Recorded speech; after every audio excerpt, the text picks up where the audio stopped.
Stacy with Buds, Blossoms, and Bouquets, a lavender farm out of Ontario, Oregon. I have been farming since 2017.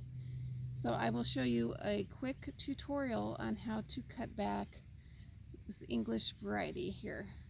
And they're already way past spent blooms, but they'll stay, a few of them will stay on it, but they still smell absolutely wonderful.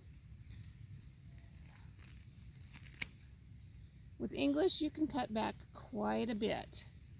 I like to keep these nice and tidy because I am forming a hedge out of them. I have blue ones, and then I have a cross patch of white. It kind of looks like the Scotland flag, not intentional, but that's the way it turned out, which is all right. So, for such a small plant, scissors work great. For my larger area, I do use hedge clippers. I'm getting the bindweed out of there while I'm doing this. So, how close I'm getting, you just cut back. You're not hurting the plant whatsoever. You are keeping it healthy by cutting it back.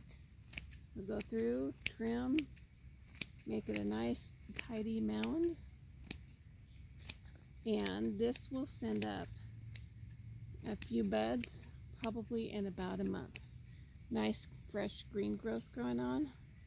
So I hope you found that informative. Take your bundles into the house. They still smell absolutely wonderful. Have a great rest of the day. Bye.